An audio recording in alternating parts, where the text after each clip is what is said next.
Bismillahirrahmanirrahim. Assalamualaikum warahmatullahi wabarakatuh.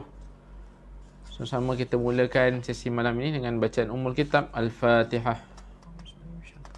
Bismillahirrahmanirrahim. Alhamdulillahirabbil alamin arrahmanirrahim maliki yaumiddin. Iyyaka na'budu wa iyyaka nasta'in ihdinas siratal mustaqim. Siratal ladzina an'amta 'alaihim ghairil maghdubi 'alaihim waladdallin. Alhamdulillah Rabbil Alamin. Nahmaduhu wa nasta'inuhu wa nastahdi nastaghfiruh wa na'udzu billahi min syururi anfusina wa min sayyiati a'malina. May yahdihillahu fala mudilla lahu wa may yudlil fala hadiyalah. Asyhadu an la ilaha illallah wa asyhadu anna Muhammadan abduhu wa rasuluh. Allahumma rabbi shrah li sadri wa yassir li amri wahlul 'uqdatam min lisani yafqahu qawli, amma ba'd. Ya ayyuhalladzina amanu taqullaha ittaqullaha haqqa tuqatih wa la tamutunna illa wa antum muslimun. Alhamdulillah, summa alhamdulillah, ashabul fadilah, tuan-tuan guru, puan-puan guru, para alim ulama, para asatizah, pimpinan masyarakat setempat, tuan-tuan haji, puan-puan hajah, ibu-ibu, ayah-ayah, tuan-tuan, puan-puan yang dirahmati oleh Allah Subhanahu wa taala. Syukur alhamdulillah kita rafakkan pada Allah Subhanahu wa taala yang masih lagi berikan kesempatan kepada kita untuk sama-sama menghirup udara pada malam ini, atau di mana jua yang tuan-tuan perempuan berada, mungkin di luar negara yang masih lagi waktunya siang dan sebagainya. Kita rafak syukur pada Allah Subhanahu wa taala kerana dapat lagi menggunakan segala yang Allah Taala berikan untuk melakukan ketaatan kepada Allah Subhanahu wa taala. Macam mana hari ini tuan-tuan? Perjalanan seharian kita, pagi bekerja, balik bekerja, berurusan dengan isteri, anak-anak, berurusan dengan jiran, tetangga, masyarakat. Ada peningkatan di sudut ketakwaan kita. Sekali lagi, kalau kaum lelaki, ayah-ayah, suami-suami, kita diberikan peringatan oleh khatib tentang peringatan takwa kepada Allah. Sekali lagi, buat kali ke ribuan kali. Kalau umur kita 40 tahun, ada satu kajian daripada ulama Indonesia yang meletakkan kalau umur 40 tahun, berapa ribu kali kita bertemu dengan Jumaat. Kalau umur 50 tahun, berapa kali kita bertemu dengan Jumaat.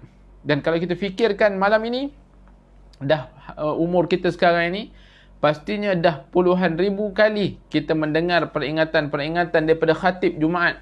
Dan seandainya kalau kita kumpulkan bekalan ataupun kumpulkan segala peringatan-peringatan tersebut untuk kita lakukan muhasabah, maka cukup untuk sama-sama kita tambah baik dalam kehidupan kita. Ada perkara-perkara yang perlu kita lonjakkan dalam diri kita. Tuan-tuan, malam ini malam yang sangat menarik, sebab kita bahaskan tajuk yang terakhir dalam kitab Jadid Hayatak kita ni. Masya Allah tuan-tuan. Bagaimana perjalanan daripada permulaan kita baca kitab ini sehinggalah malam ini tajuk yang terakhir. Subhanallah. Kita masuk ke muka surat 438. Saya bacakan bersama dengan tuan-tuan dan perempuan daripada awal mukaddimahnya sehinggalah tajuk yang terakhir ini. Satu karya yang hebat daripada Syekh Muhammad Al-Ghazali yang akhirnya menyimpulkan diri dalam diri kita ini. Jadi manusia yang nak menggunakan waktu yang ada sekarang ni untuk benar-benar bermanfaat. Kenapa kita baca kitab ni? Akhirnya menjadikan motivasi kepada kita untuk kita susun strategi. Umur yang berbaki ini tidak lagi mahu mengulang kesilapan yang sama. Umur yang berbaki ini tidak mahu lagi mengulang dosa yang sama. Umur yang berbaki ini nak ada satu prestasi meningkat di sisi Allah Subhanahu wa taala, agar saya, tuan-tuan perempuan, kita semua dihimpunkan dalam syurga Allah Subhanahu wa taala suatu hari nanti. Ini azam kita tuan-tuan. Tekad kita bersama. Letakkan kita punya, insya-Allah, kita punya misi dan visi kita yang tertinggi. Habis saja selesai kita. Ini bukan satu pengakhiran, tetapi meletakkan dalam diri kita, semakin kita membaca, semakin timbul cinta akhirat kita. Semakin kita mempelajari ilmu, tuan-tuan perempuan yang mendengar dan sebagainya bersama dengan Klinik Kubah ini, bersama saya ataupun Ustaz Rahman, Ustaz Fahmi, Ustaz Husni dan sebagainya, semakin kita mendengar peringatan-peringatan, semakin bertambah kecintaan kepada akhirat. Bagi kami juga yang membaca, yang berkongsi ilmu ini juga, nak diikatkan dengan keikhlasan agar kita semua dapat selamat di dalam syurga Allah Subhanahu wa taala, bergembira, berehat, tenang selama-lamanya nanti. Khalidina fiha, Allah kata. Jadi alhamdulillah, masuk hari ni tajuk yang terakhir kita berkaitan dengan perhitungkan diri kita. Masya Allah, tabarakallah. Ahlan wa sahlan, selamat datang sahabat-sahabat, tuan-tuan perempuan yang baru sahaja mengikuti kita, yang baru sahaja masuk. Terima kasih diucapkan, yang tekan butang share, yang berkongsi, yang tag kawan-kawan dan sebagainya. Mari sama-sama kita perhebatkan majlis ilmu kita agar semuanya kita mendapat keberkatan di sisi Allah Subhanahu Wa Taala. Malam ni tajuk perhitungkan diri kita, nak sebut tentang apa ni? Dah kita baca tebal-tebal ni, nak bawa kita untuk kita muhasabah. Allah sebut dalam Quran tentang ayat surah Al-Hajj, ya ayyuhallazina amanu taqullaha wal tanzur nafsum ma qaddamat lighad. Wahai orang yang bertakwa kepada Allah, perhatikan apa yang kamu nak bawa balik bertemu Allah Subhanahu Wa Taala. Allah minta kita muhasabah. Jadi tajuk yang terakhir nak minta kita muhasabah semula. Setiap pembacaan kita daripada awal tajuk dulu tuan-tuan. Saya cuba ingatkan semula. Ketika awal kita membaca tajuk yang awal dahulu, tentang untuk kita perbaharui hidup kita, hiduplah untuk hari ini, sehinggalah tajuk yang terakhir ni nak bawa kita untuk sama-sama saling bermuhasabah kepada Allah Subhanahu Wa Taala. Jom, Syekh Muhammad Ghazali pesan apa kepada kita malam ni? Setiap pekerjaan yang penting pasti melibatkan pengiraan dan perancangan yang meliputi input dan output, keuntungan dan kerugian. Allah, tuan-tuan tengok, setiap kali perbincangan tajuk-tajuk kecil daripada Syekh Muhammad Ghazali ni membawakan kepada kita, kalau sebut tentang mukadimahnya, dijentik hati kita untuk perkara yang dekat dengan kehidupan. Dan pastinya setiap perancangan kita melibatkan pekerjaan-pekerjaan yang besar, dari input dan outputnya. Ada untung ruginya. Begitulah juga. Tapi namun pengiraan ini tak berlaku bagi kehidupan manusia, kerana kita tidak tahu apa yang akan terjadi dalam kehidupan kita pada masa depan. Kita hanya menyusun strategi. Ini pun dah disebut berulang-ulang kali. Sebab kita tak tahu apa hasilnya. Tugas kita apa tuan-tuan? Usaha dan terus berusaha. Sampai hingga ke saat ini, kita berusaha menyusun yang terbaik. Dengan pelbagai kaedah, dengan pelbagai metodologi yang kita ada, dengan pelbagai strategi yang kita ada. Adakah kita pernah mengambil secarik kertas, lalu menuliskan kebaikan dan keburukan yang pernah kita lakukan? Atau luputkan sehingga kita tahu perincian setiap pekerjaan yang telah kita lakukan dari waktu ke waktu? Syekh tanya kepada kita.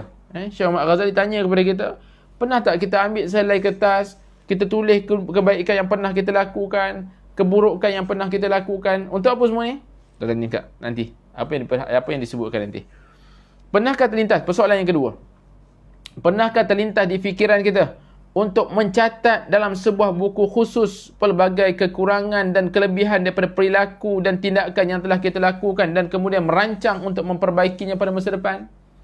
Tuan-tuan, dulu, wallahualam, sekarang mungkin juga ada. Dulu ada yang buat diary, yang menulis dari kehidupan. Masya Allah. Kalau ada lagi sehingga ke hari ini, alhamdulillah. Tapi dulu kita selalu dengar ada orang ada diary peribadinya. Setiap tahun ini, tahun pertama, tahun kedua, tahun ketiga. Jadi bila baca balik, ada kelebihan, ada kekurangan. Untuk apa disimpan diary ni? Bukan sekadar catatan, tetapi catatan untuk melihat mana kekurangan untuk ditampung, mana kelebihan untuk ditonjolkan dalam kehidupan. Jadi Syekh tanya kepada kita, pernah tak kita terlintas untuk buat semua ni? Seandainya kita menjalani kehidupan di dunia ini secara membabi buta dan berbuat sekehendak hati tanpa mempertimbangkan akibatnya, maka kita mungkin akan bertindak melampaui batas dan melakukan kebodohan. Kita akan mengia-iakan kehidupan sebagaimana orang dungu menyia-nyiakan hartanya dan mengabaikan masa lalu dan semua pengalaman, atau meremehkan masa depan tanpa takut melakukan kesalahan dan dosa. Tuan-tuan, mungkin ada di antara kita yang merancang tapi tak diterjemahkan di bentuk tulisan. Bukan? Ramai di kalangan kita merancang, berfikir, buruk, baik, timbang dan sebagainya, pertimbangan, melibatkan pekerjaan, melibatkan pendidikan. Kan kita memikirkan strategi. Kalau ini, jalan ini yang diambil, apa kebaikannya? Kalau jalan ini yang diambil, apa keburukannya? Bagaimana nak menyusun strategi? Ada, kadang-kadang ada orang yang menulis, alhamdulillah. Maka kita tengok kekurangan kita, maka kita lihat kelebihan kita. Ada yang mengetahui sehingga ke saat ini kelebihan ini mampu untuk membuatkan dia sekian-sekian. Ini antaranya.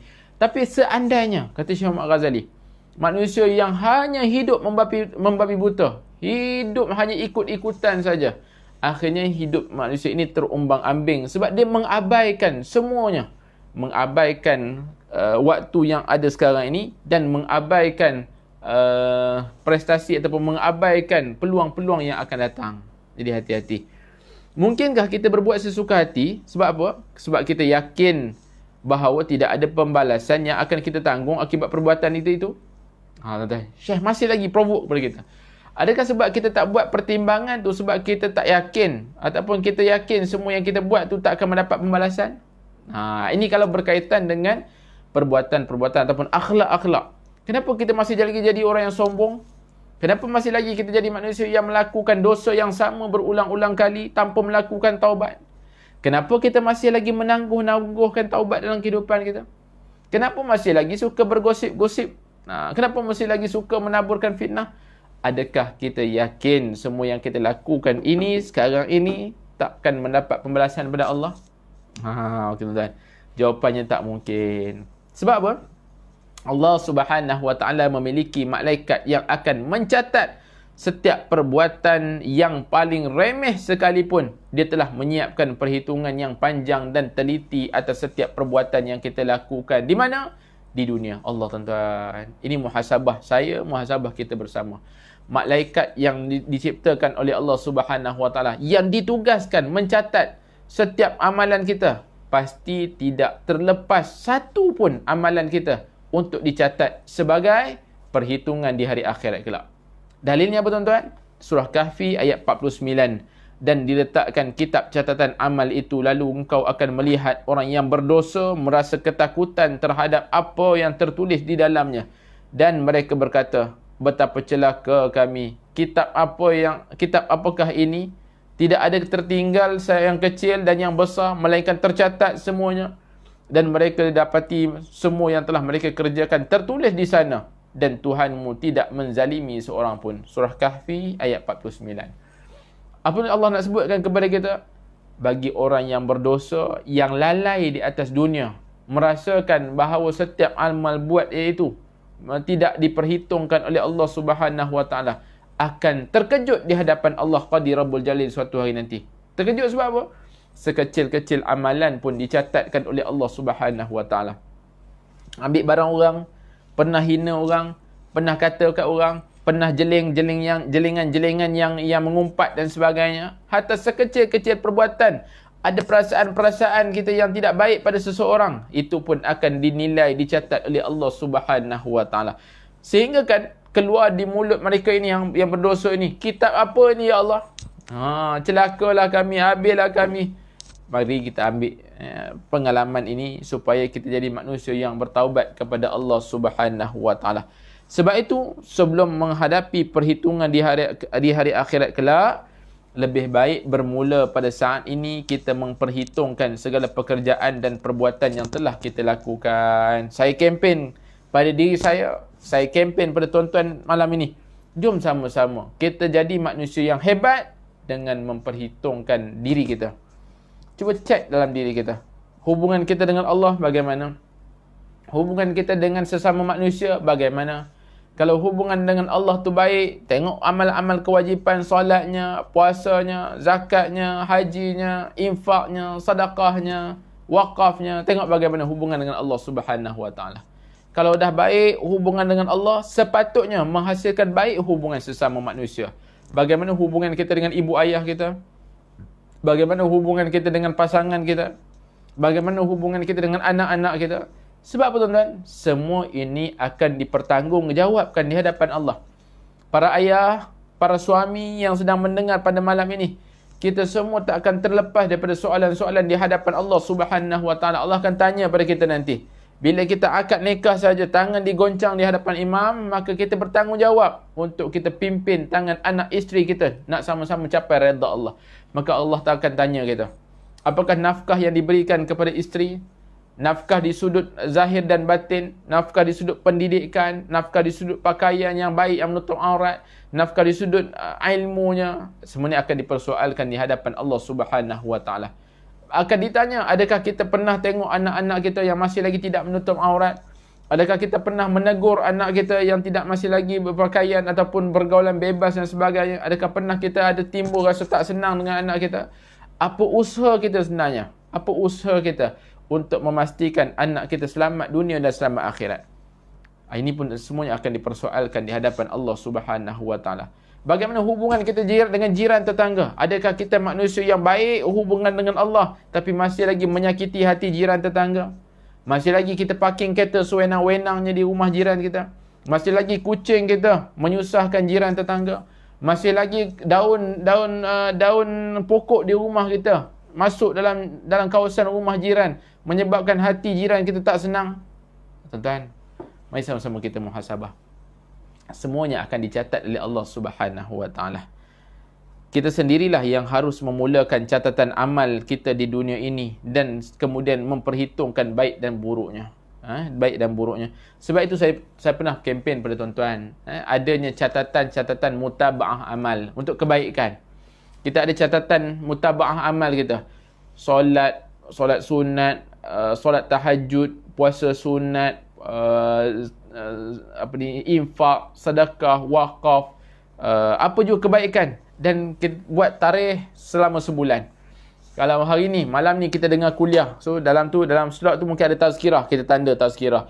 Kita solat maghrib tadi berjemaah, kita tanda. Kita tengok dalam sebulan berapa kali kita solat berjemaah.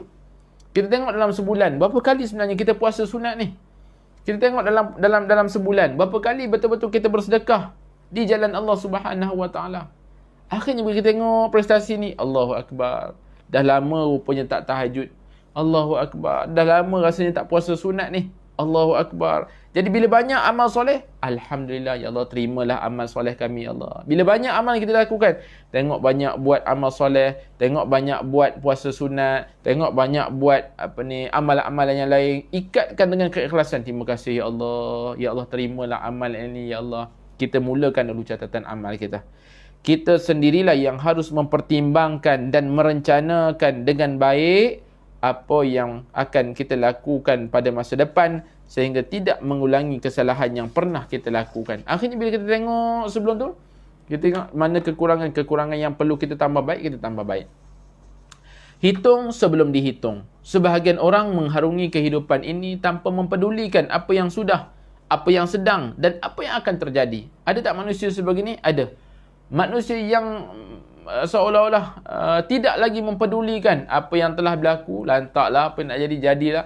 Yang sedang berlaku ni, peluang-peluang yang ada di sekelilingnya digelapkan mata, diharungi seolah-olah tak nampak pun peluang-peluang kebaikan. Yang akan datang pun tidak lagi dipedulikan.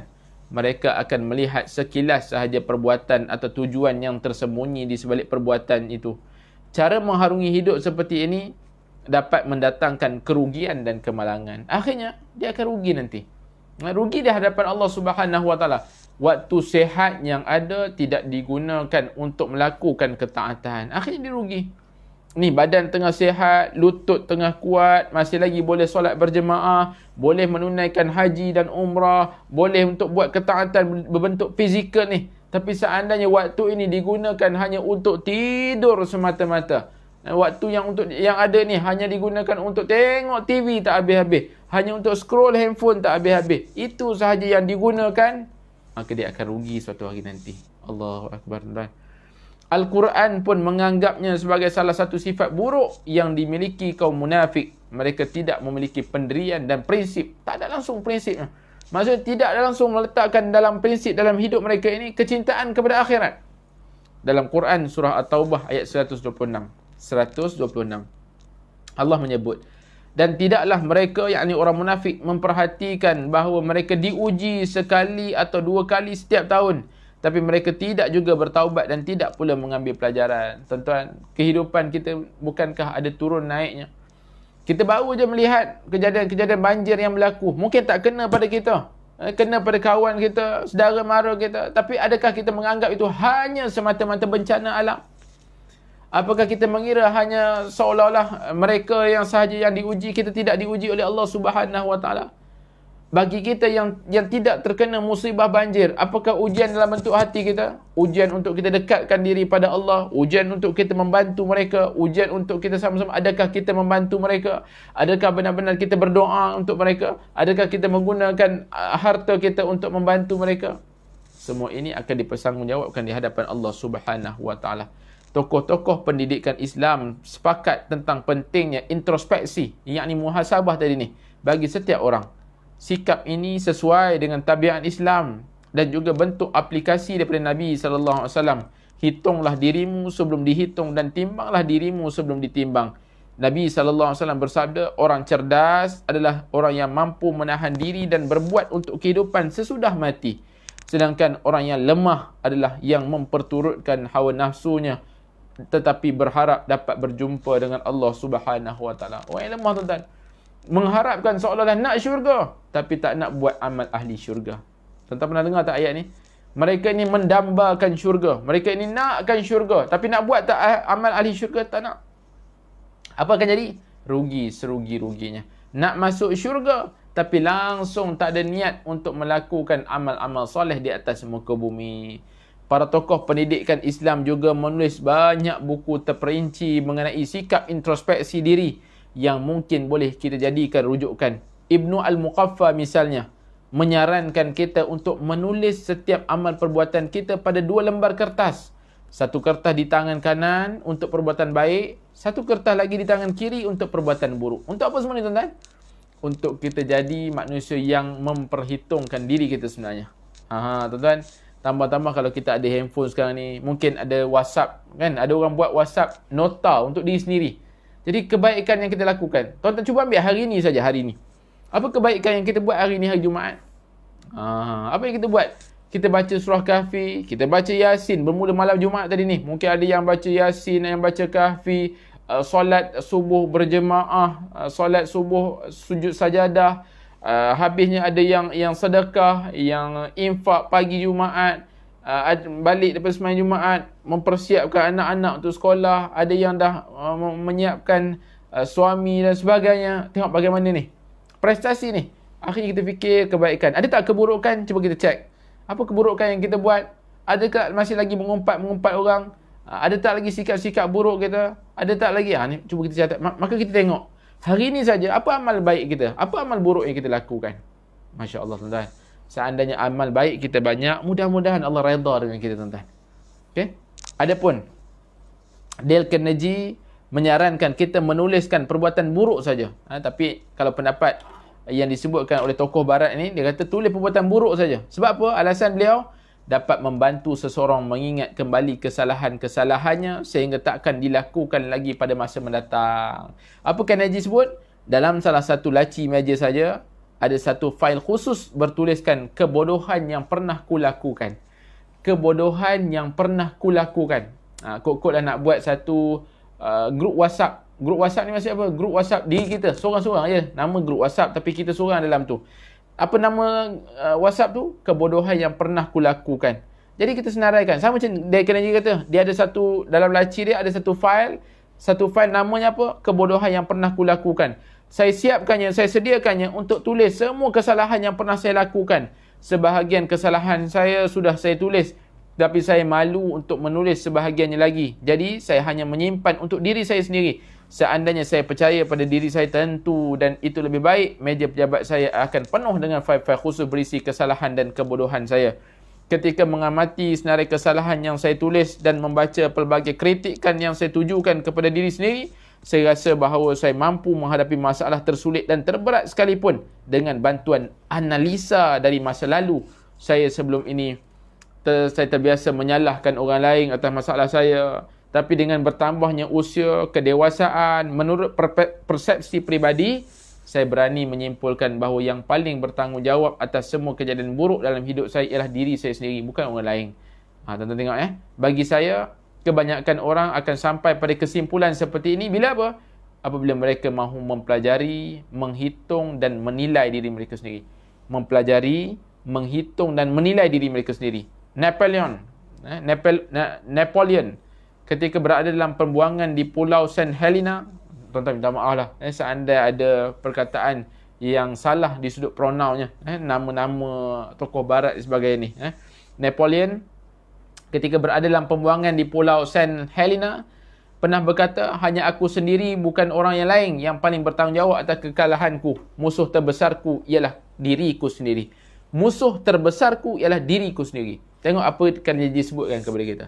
Dalam fail kehidupannya, dalam fail dirinya, peribadinya, dicatatkan kebodohan yang pernah dilakukan. Boleh tak kita lakukan dalam kehidupan kita? Boleh. Sekurang-kurangnya kita mengingat, tuan-tuan. Kalau tak mencatat pun, kita ingat balik. Jangan diulang kesilapan-kesilapan lama. Seandainya kita terlakukan, kita cepat menyalahkan orang lain. Tapi bila kita catat ni, akhirnya senang untuk kita lakukan koreksi. Bertambahnya umur, bertambahnya kematangan. Akhirnya kita mula menyadari kesilapan diri kita. Hasil daripada apa? Mempelajari, menghitung dan menilai. Kalau kita tak buat benda ni, akhirnya kita akan berterusan dalam kebodohan diri kita. Kita akan menyalahkan, selalu salahkan orang lain. Selalu sikap kita marah-marah je. Selalu sikap kita untuk tak habis-habis menunding kepada manusia lain. Tak habis-habis suka mencela manusia lain. Tapi bila kita tengok balik kekurangan diri kita, Allahu Akbar. Janganlah. Ini semua sifat-sifat yang tak baik ni. Hasad dengki, dengki dengan manusia, suka bermusuhan, suka cakap buruk, suka mencarut, suka bermasam muka, suka menyalahkan isteri, suka menyusahkan isteri. Akhirnya kita tengok balik. Untuk para suami lah. Para isteri pula baca balik. Kan? Apa prestasi-prestasi buruk yang pernah dilakukan. Untuk apa semua ni? Untuk dibuat tambah baik. Bagaimana nak buat tambah baik? Hasil daripada mempelajari. Bila baca-baca balik, silap rupanya. Bila dengar-dengar balik, dengar kuliah, dengar ilmu, silap rupanya ni. Rupanya kalau sebagai suami, kalau tolong isteri sidai baju, rupa-rupanya banyak pahala. Rupa-rupanya kalau suami basuh pinggan, tidak menghilangkan status suami itu sebagai ketua keluarga. Tuan-tuan. Akhirnya kita suka untuk saling tolong-menolong, untuk saling bertoleransi, untuk saling... Sebab apa? Hasil daripada pelajaran, perhitungan dan penilaian diri kita. Allahu Akbar. Kita mahu mengubah jika kita sedar. Semua ni kalau boleh kita ubah, seandainya kita sedar apa yang kita lakukan. Suatu remaja, kata Syekh Muhammad Ghazali kepada kita, saya selalu usaha menilai diri sendiri semampu mungkin. Saya membuat agenda terbatas untuk mengurangkan atau menghilangkan sikap saya yang selalu meremehkan beberapa perbuatan atau perilaku tertentu. Saya ingat, saya juga pernah membuat agenda tahunan untuk mengetahui perkembangan intelektual dan psikologi. Meskipun pada akhirnya gagal meneruskan cara ini. Kegagalan ini disebabkan kerana saya terburu-buru menginginkan kesempurnaan secara cepat. Padahal keadaan dan waktu yang saya miliki tak memungkinkannya. Ni, bagi Syekh Muhammad Ghazali ni, akhirnya dibuat di sudut prestasinya. Berapa banyak, seolah-olah, kalau boleh kita gambarkan, pada tahun yang lalu, 2021, berapa banyak buku yang kita baca, berapa banyak kuliah-kuliah yang kita pergi, berapa banyak artikel-artikel yang cuba kita habiskan. Untuk apa? Perkembangan di sudut intelektual kita. Ketika terlintas di fikiran saya untuk mengoyak-ngoyakkan agenda itu, saya cuba membacanya kembali, pelbagai catatan yang tertulis di situ. Catatan yang menggambarkan keadaan saya pada masa lalu sebagaimana adanya. Lalu tiba-tiba perasaan putus asa muncul, menyelimuti dan bersarang dalam fikiran saya. Kerana saya lihat, tidak ada kemajuan sedikit pun yang ada pada diri saya. Akhirnya, bila Syekh Muhammad Ghazali baca, dia rasa kecil sangat. Rasa seolah-olah habislah kehidupan ni. Tapi tuan-tuan tengok, agenda saya tidak ubah seperti fail rosak yang tidak mungkin dapat diperbaiki lagi. Sekuat apapun upaya yang dilakukan. Dan sekarang, saya tahu bahawa saya tersilap dalam mengambil sikap ketika menghadapi pelbagai kekurangan dan catatan yang pernah saya lakukan pada masa itu. Tapi kerana pertumbuhan usia dan sebagainya, bila fikir kembali, rupanya silap. Kaedah seolah-olah kita memencilkan diri kita. Kita rasa kita tak boleh buat perubahan. Kita rasa kita sikap putus asa, sikap mengeluh tu, seolah sepatutnya tidak berlaku sebegitu. Semestinya saya tak mengeluh atau berputus asa. Saya sedar selama ini saya melihat sesuatu masalah dari sisi yang sangat sempit dan fikiran yang dangkal dan tidak terbuka. Kita lihat kekurangan kita mungkin di satu sudut lagi. Sedangkan kalau kita pandang pada sudut-sudut yang lain, kekurangan kita sebenarnya satu kelebihan yang patut kita raikan dalam kehidupan kita. Selama ini, saya inginkan kejayaan dan nilai yang bagus dalam waktu sesingkat mungkin tanpa mahu melihat atau berpura-pura tidak melihat benjolan-benjolan yang ada pada jiwa saya dan keadaan persekitaran yang tidak memungkinkan. Saya seperti perenang angkuh melawan ombak besar. Dia menyangka walaupun kekal di tempat yang sama, mampu mencapai daratan dan dia tidak akan mati digulung ombak. Masya-Allah, tuan lihat. Ini perumpamaan yang disebutkan oleh Syekh Muhammad Ghazali. Saya tidak menyedari kejayaan hanya dapat diraih melalui perjuangan dan kesabaran tanpa batasan. Tuan-tuan, saya ulang sekali lagi. Kadang-kadang kita cepat berputus asa. Kita dah tulis dah apa yang kita nak capai. Kita rasa susah lah nak capai macam ni. Aku ni orang yang pendiam. Aku ni orang yang takut. Aku ni susah lah nak ke depan. Aku ni dah lah malas dan sebagainya. Akhirnya kita hanya tenggelam pada situ saja. Sepatutnya, Syekh Muhammad Ghazali kata, dua tadi ni. Sikap tidak berputus asa dan sikap tidak mengeluh. Yang kedua dikatakan kepada kita, kejayaan hanya dapat diraih melalui perjuangan dan kesabaran tanpa batas. Kena berjuang dan kena berjuang dengan penuh kesabaran tanpa batas. Allahu Akbar. Sayangnya, saya tidak mampu dapat melihat pengajaran ini. Saya masih muda. Masih mampu mencari kesempurnaan dan keutamaan. Ingin menjadi teladan bagi semua orang. Sebab pada saat itu negeri kami ditimpa krisis kekurangan tenaga pendidik yang berkualiti. Sewaktu saya duduk di bangku sekolah menengah, desa saya digoncang khabar hantu yang muncul pada malam hari. Rasa takut pun menyelimuti diri saya. Tapi saya cuba melawan dan mengusir perasaan ini. Saya terfikir, rasa takut tidak seharusnya mendera seorang mukmin. Kerana satu-satu yang harus ditakuti adalah Allah Subhanahu Wa Taala. Tuan-tuan, lihat apa yang Syekh Muhammad Ghazali nak pesan kepada kita. Kadang-kadang sesuatu perkara menyebabkan kita takut, tapi takut yang tidak bertempat. Bagaimana kaedah nak melawan? Berfikir, rasa takut ni seolah-olah perasaan takut ini perasaan yang mendera kaum mukmin. Sebab takut hanya layak kepada Allah Subhanahu Wa Taala semata-mata. Lain daripada itu, mampu kita harungi sebenarnya. Mampu kita harungi sebenarnya. Akhirnya, saya bertekad buang rasa takut. Tapi bagaimana caranya? Paksa diri, hadapi apa pun yang selama ini ditakuti. Selepas sembahyang Isyak, pergi sendirian ke rumah di tengah kegelapan malam yang gelap gelita. Saya berjalan di lorong-lorong sempit desa saya. Kedua mata saya terus mengamati semua yang ada di sekitar. Sementara jantung saya berdegup kencang. Di relung hati yang terdalam, saya sebenarnya tidak ingin melakukan ini, tapi saya harus melakukan. Apa Syekh Muhammad Ghazali nak bawa kita, tuan-tuan? Pengalaman ni, bagaimana tekad dan usaha melawan kehendak, rasa putus asa, rasa seolah lemah dan sebagainya. Saya berjalan mendekati kawasan perkuburan. Saya ingin memasukinya daripada satu jalan, lalu keluar ke jalan lain. Saya ingin mengulangi ini sehingga beberapa hari sampai rasa takut saya hilang. Rasa takut yang seharusnya tidak ada dalam diri saya. Alhamdulillah. Alhamdulillah.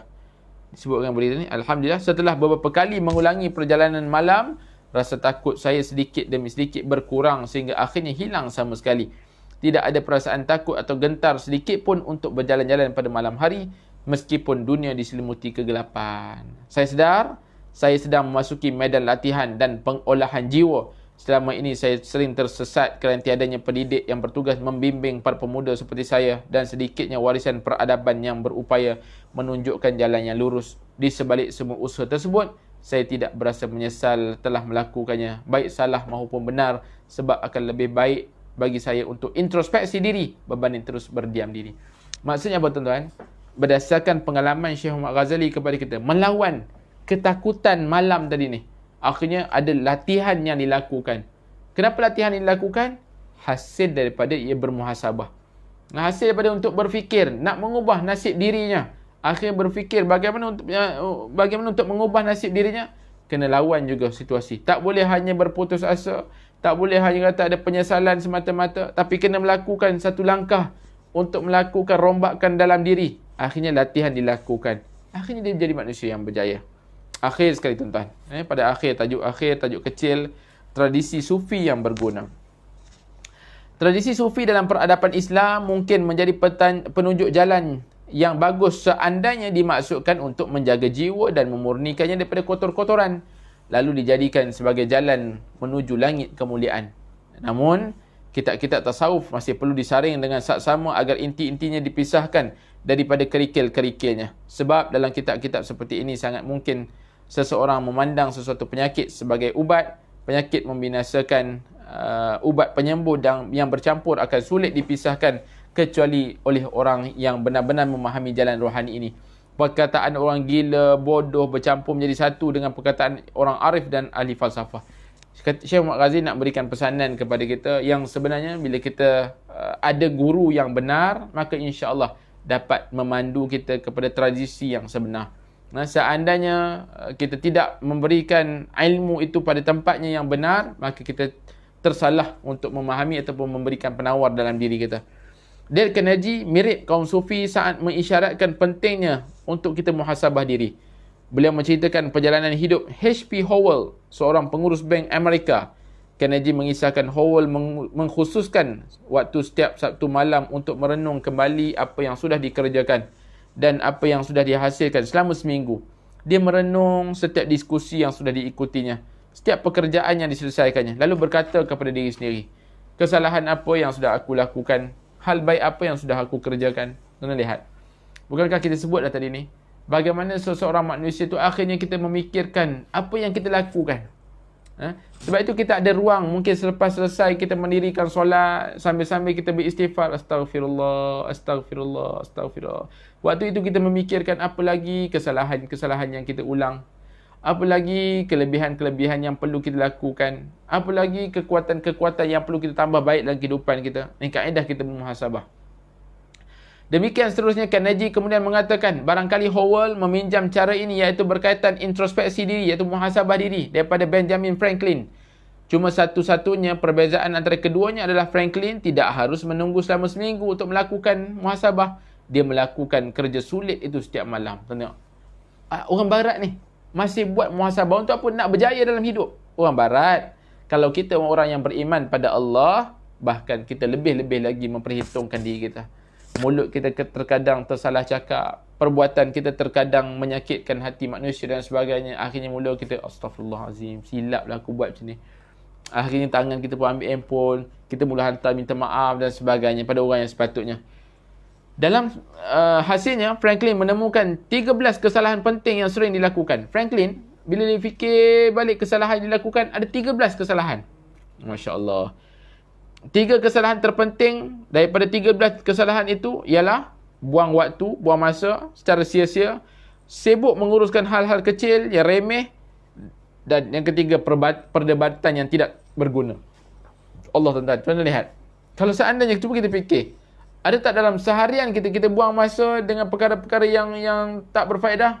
Banyak. Kan? Makan. Bila dah makan, selepas makan kita sembang, gelak dan sebagainya. Akhir terbuang tak masa kita, terbuang. Ni saya cakap dengan diri saya, tuan-tuan.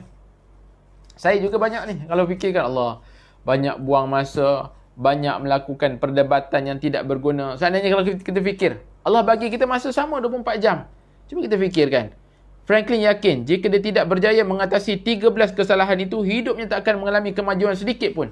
Kalau kita fikir, macam mana sepatutnya? Akhirnya jangan buang masa lagi. Akhirnya kalau nak makan, makanlah. Tapi jangan gunakan lepas makan itu bentuk bergosip lagi. Cepat-cepat tinggalkan. Kalau ada kawan-kawan gosip, cepat-cepat kita cari cara untuk meninggalkan. Akhirnya kita dapat buat banyak benda lagi sebenarnya kalau kita lakukan sebegitu.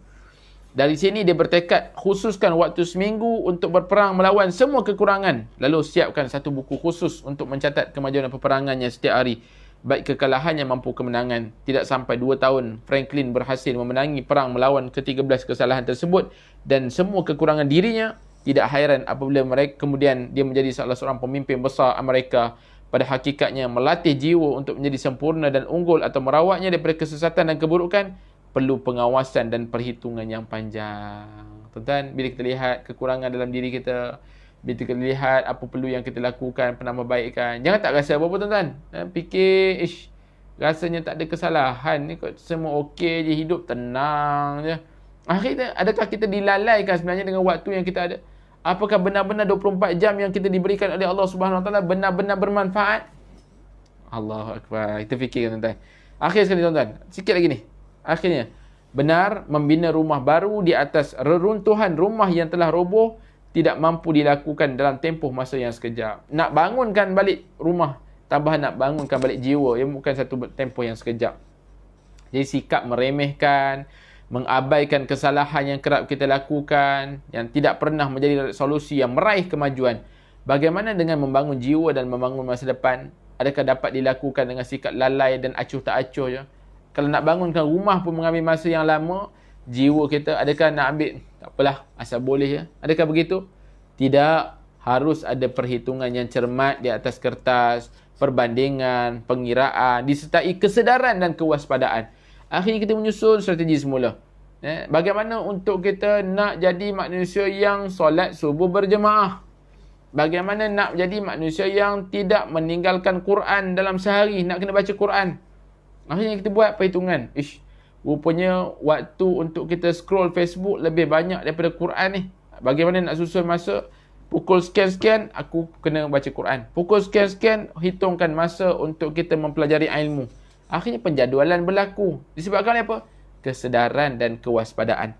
Sekiranya kita ingin belajar daripada masa lalu, daripada seluruh kehidupan kita, perbaikilah keadaan kita. Tekad dalam hati untuk terus memeriksa, memperhitung dan memperbaiki. Periksa, hitung dan perbaiki. Kalau periksa, hitung dan kita berhenti dekat situ tanpa memperbaiki, kita masih lagi tergantung. Kadang-kadang kita mungkin membuat perhitungan, astagfirullah, silap lah. Tapi buat tak? Perbaiki tak? Seandainya tidak perbaiki, kita akan tergantung dekat situ. Catat dengan jujur setiap kesalahan yang kita buat, juga semua kebaikan dan keburukan yang terjadi akibat setiap tindakan itu.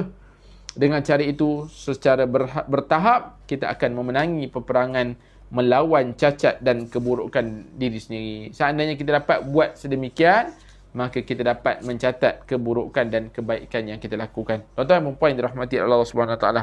Rumusan daripada tajuk akhir kita perbincangan ini, ada 4 rumusan perhitungkan diri kita. Yang pertama, pernahkah terlintas di fikiran untuk mencatat dalam sebuah buku khusus pelbagai kekurangan? Pernah tak kita fikir bagaimana adakah kita ni manusia yang mencatat kebaikan, kekurangan dan kemudian merancang untuk memperbaikinya? Itu yang pertama. Kedua, seandainya kita menjalani kehidupan di dunia ini secara membabi buta, buat sekendak hati tanpa mempertimbangkan akibatnya, maka kita mungkin akan bertindak melampaui batas dan melakukan kebodohan ataupun kita sia-siakan hidup kita. Kalau kita hidup saja tanpa melakukan strategi, hati-hati, sia-sia hidup kita nanti. 3. Sebahagian orang mengharungi kehidupan ini dengan tanpa mempedulikan apa yang sudah, sedang dan akan terjadi. Mereka akan melihat sekilas saja perbuatan atau tujuan yang tersembunyi di sebalik perbuatannya. Cara mengharungi kehidupan seperti ini dapat mendatangkan kerugian dan kemalangan. Tak menilai pun kesalahan-kesalahan yang lalu. Tak menilai pun peluang yang ada sekarang. Tak menilai pun apa strategi yang akan berlaku pada akan datang. Maka sukar nak mendapatkan keuntungan. Yang keempat, lebih baik bagi kita untuk muhasabah diri berbanding terus untuk berdiam diri. Sekiranya kita ingin belajar dari masa lalu, daripada seluruh kehidupan kita, perbaikilah diri kita. Wallahualam tuan-tuan. Sampai ke tahap ni, ya tuan-tuan, kita nak masuk ke penutup ni tuan-tuan. Kalau boleh, saya pun tak nak baca lah secara terperinci berkaitan dengan penutup. Bila kita tengok tajuk yang terakhir ni, dah menggambarkan kepada kita untuk lakukan muhasabah dalam diri kita. Apa yang kita baca banyak ni, bagaimana tekad dalam hidup kita ini. Nak menggunakan masa yang Allah Ta'ala berikan. Boleh kita rumuskan.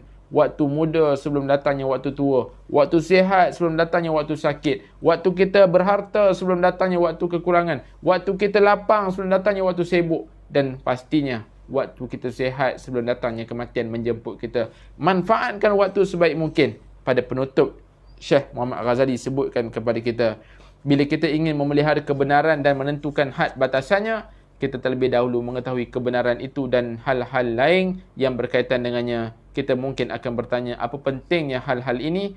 Mengapa ketidaktahuan mengenai perkara hal ini yang berkaitan dengan kebenaran akan merosakkan dan mengaburkan nilai kebenaran? Konsep yang sempurna pasti mempunyai batasan sendiri. Di sebalik batasan-batasan inilah kebenaran baru akan muncul. Jadi bila ada ilmu, kebenaran-kebenaran itu dapat muncul dengan baik. Dengan ada ilmu, maka mudah bagi kita untuk kita memahami konsep yang sedang kita pelajari ini dengan baik, yang akhirnya mendatangkan kebaikan yang berterusan dalam diri kita. Tuan-tuan, akhir sekali saya baca perenggan terakhir dalam penutup yang Syekh Muhammad Ghazali sediakan kepada kita. Akhir sekali, saya ingin menyampaikan kepada para ulama bahawa sedikitnya pengetahuan tentang pelbagai disiplin ilmu kehidupan merupakan kejahatan terkeji yang mungkin dilakukan oleh para ulama terhadap Islam. Apabila mereka berjalan di dunia ini tanpa sekalipun usaha memahami ilmu tersebut, nescaya mereka akan jauh tertinggal di sisi Allah dan Rasul. Mereka lebih ketinggalan dan ditakuti lebih pedih lagi hukuman yang akan mereka dapatkan. Di diri kita, negeri kita, hidup kita dan akhirat kita sedang berada pada titik yang kritikal. Kerananya kita perlukan pengetahuan dan cahaya sehingga kita mampu selamat dan menyelamatkan. Mari sama-sama kita bermuhasabah untuk kita memperbaiki kualiti ilmu kita, memperbaiki kualiti hubungan kita sesama manusia. Allahumma salli. Yang akhirnya mendatangkan kebaikan-kebaikan dan hiduplah untuk hari ini, bukan sekadar retorik semata-mata, laungan slogan kehidupan, tapi ia sesuatu yang berasas dan praktikal yang menjadikan kita melakukan strategi untuk bertindak dengan sebaiknya. Tuan-tuan, puan-puan yang dirahmati oleh Allah Subhanahu Wa Taala, kita berhenti dekat sini dulu. Terima kasih atas perhatian dan perhatian yang diberikan. Seandainya ada soalan dan sebagainya, boleh dituliskan di ruangan komen. InsyaAllah panjang umur ada kesempatan kita bertemu lagi di ruang pada minggu hadapan dengan tajuk buku yang lain pula. InsyaAllah, mudah-mudahan sama ada satu atau dua buku yang akan dicadangkan nanti insyaAllah kepada kita untuk menambahkan motivasi kita mendengar pada malam ini, sekaligus bukan sekadar mendengar tetapi bagaimana menyusun kehidupan kita untuk meraih cinta Allah Subhanahu Wa Taala. Jadi kita berhenti dekat sini dulu. Terima kasih atas perhatian semua. Mohon maaf atas kekhilafan bicara. Mudah-mudahan semuanya mendatangkan manfaat untuk mendapat redha Allah Subhanahu Wa Taala. Aqulu qawli hadza wa astaghfirullahal azim li wa lakum. Wassalamualaikum warahmatullahi wabarakatuh.